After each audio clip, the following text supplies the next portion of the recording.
Warga Malaysia yang saya kasihi sekalian, bahawa pada tengah hari semalam, saya telah menghadap ke bawah duli Yang Maha Mulia Seri Paduka Baginda Yang di-Pertuan Agong dan menyembah warkah permintaan kepada Baginda mengenai pembubaran Parlimen ke-14.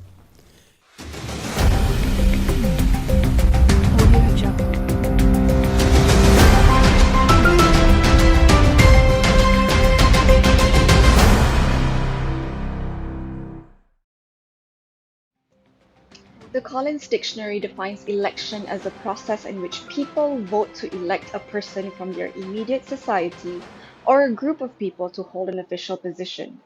This official position usually comes with a set of responsibilities in which leadership is at its core. In modern-day government, an election process is vital to a healthy democracy, to choose the best of the best people, to represent the nation's interests politically at national and global stages. Now, from a perspective of Greek terminology, democracy is people power.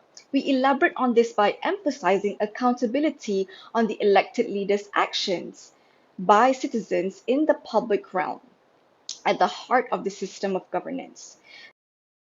Democracy functions in a way by allowing elected people to public office through direct or indirect democracy.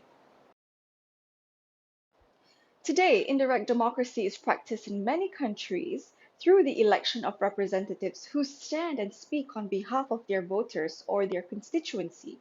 This is the prime reason that the election process is vital in the governance of a country, as it is the basis or the bare minimum of a functioning democracy. We will first take a brief look at Malaysia's colonial history before doing a deep dive into the election process. We focus on three main parts. Firstly, nomination of the qualified candidates, and then the voting and counting process, and finally, the announcement of winners and the elaborative and protocol-filled appointment process as a newly formed government. Stay with us. Despite only coming to independence in 1957, the first general election was actually held in what was formerly known as Malaya, and it took place in 1955. Upon campaigns for independence from the British, the tenets of an independent Malaya came to be the implementation of the Westminster system, modeled after the British Parliament, as well as an elective and constitutional monarchy to safeguard the interests of the natives. On top of that, the creation of the Federal Constitution, which acts as the supreme law of the land. The system of government in Malaysia is separated at federal and state level, which means citizens vote for two candidates, with the party winning the most seats at either level, spearheading their respective levels of government. With that, I'll be passing over to my colleague at the location of the nomination of candidates. Thank you, Mia. Thank you, Sarah, at the studio. Hi everyone, I am currently at the nomination center where the nomination process is actively undergoing. The situation here was quite lively and busy with the appearance of several representatives from the competing parties to register the names of their respective candidates. For the record, the nomination of candidates for election will take place on the day that is at least 7 days after the notice is published. The election date will be at least 14 days following the designated nomination day should also be indicated in the election notice. Those who are nominated must meet several eligibility conditions as follows. Everyone who is a Malaysian citizen over the age of 21 and a candidate is eligible to contest in any state. In contrast to electors who must be resident of the constituency in order to vote, there is no necessity for the candidates to be resident of the constituency in which they seek election to the House of Representatives. Nominations are made on certain forms with one proposer, one seconder, 4 supporters and the witness to the candidate's signature or supporting the nomination. Apart from the submission of the nomination form, candidates, proposer or supporters must also include the election deposit and the statutory account form, which is Form 5 for candidate for member of the Dewan Rakyat and Form 5A for candidate for the member of the State Assembly. This form need to be stamped at the Stamp Duty Office. The managing officer will announce the candidates who are eligible to run after completing the nomination process. For campaign purposes, candidates are required to pay a campaign material deposit of Rm10,000 for parliamentary elections and Rm5,000 for state assembly elections to the EC. If the candidate receives fewer than 1/8 of the total legitimate votes cast during the election, the deposit is lost. After the candidate name registration process and deposit payment done, all nominees for election are assigned a symbol that appears next to their name on the voting form. Candidates from the legally registered political parties with the Register of Society and the Election Commission may use their respective party emblem. Well, that's all information for today, live from 15 years General Election Nomination Center. Now, we're back to the studio with Sarah for more news. Back to you, Sarah. That was Mior. Thank you for the update. In general, candidates should run their campaigns the day after nomination, and this campaign should run for anywhere between the day after to 2 weeks until the actual election day. This is done usually by candidates and the parties that they represent holding small to large scale rallies where speeches and educational material are distributed to the public highlighting the party manifestos if given the people's mandate to run the country.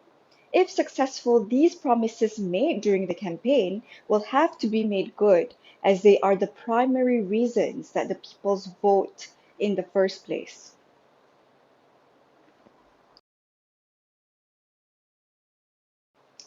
Now let's catch up with Aizat at the polling station.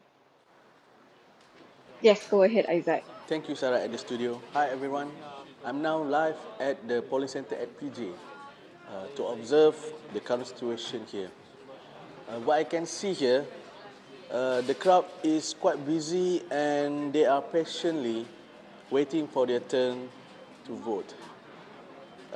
This polling center is already open since 8 a.m. today until the closing time at 6 p.m.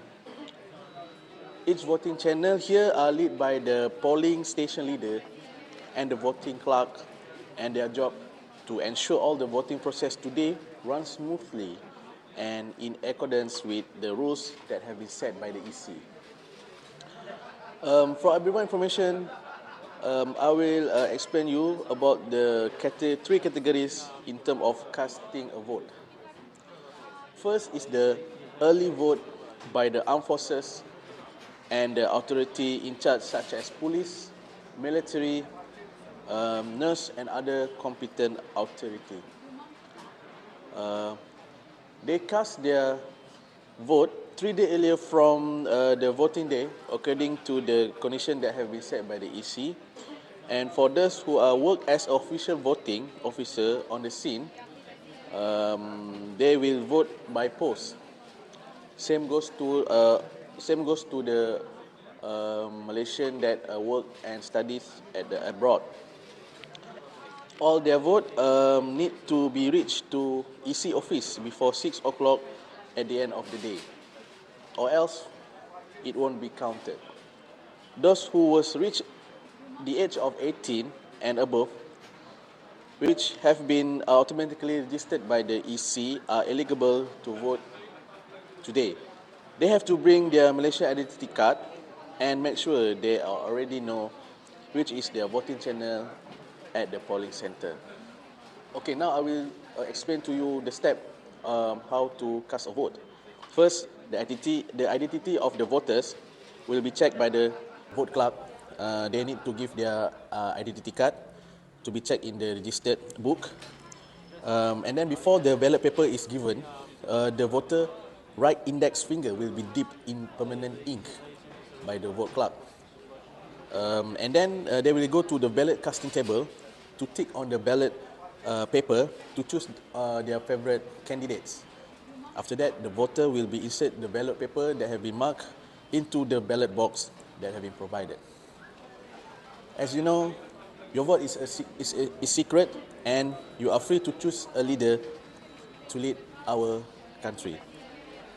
And that's all the step you need to know on how to vote at the polling center. And I'll urge all Malaysians to come early as possible as you can before the polling center close to take a responsibility as Malaysian to choose our future leader.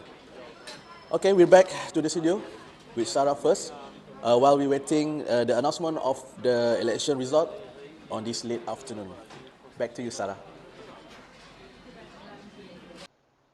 Thank you, Isaac. Next, we will take a look at our staff reporter on duty, Shazrol. Take it away, Shazrol. Are we live now? Thanks, Sarah, from our studio.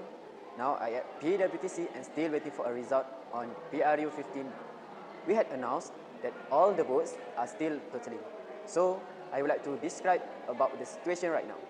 As we can see here, the environment right now at PWTC are full of crowd. People are keep screaming and shouting to encourage their coalition. The armed force also participate to ensure from any riots. For your information, we are here since the polling center closed at 6 p.m. We don't have any clues about who will appoint as our 10th Prime Minister. Maybe it should take a few minutes later. While waiting the result, let me explain about the process of obtaining a result in PRU. After finishing forms 14 and 15, the managing officer for a specific electoral department will claim the candidate who obtained the bulk of votes and affirm him because of the elected consultant for the applicable electoral department. The selection is indisputable. Any party that isn't happy with the election effects can publish an election petition within inside the election court. Federal electoral division seats or parliamentary seats are represented through the alphabet P at the same time as state electoral division seats or DUN seats are represented through the alphabet N for each constitutions respectively. Until 2022, there are 222 parliament seats and additionally 600 state assembly seats in total. These parliamentary and country meeting constituencies had been gazetted after the redelimitation technique of electoral constituencies in 2018. Alright, thank you. Alright, so we have a good news right now. I had informed by our crew that the result was obtained. For your information, the new government will be appointed if one of the parties win a clear majority. Coalition wins a clear majority. A majority government is a government by one or more governing parties that hold an absolute majority of seats in a legislature. This is as opposed to a minority government where the largest party in a legislature only has a plurality of seats. A government majority determines the balance of power. 112 out of 222 individuals. Hung Parliament. A hung parliament is a term used in legislatures primarily under the Westminster system to describe situations in which no single political party or pre-existing coalition.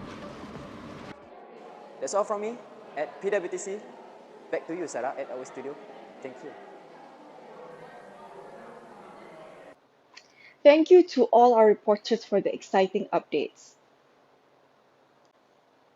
Malaysia has come a long way since the colonial days in establishing a healthy democracy, but not without room for further improvement. In summary, the election process can be described as an extensive one filled with many rules involving various parties and agencies, from the nomination process to the voting and counting process, and finally to the announcement of the results before the installation of the new government. But this urgency reflects positively on the need to install a chosen government smoothly and quickly so as to not make room for dangerous consequences to the country's economy as well as society. Thank you.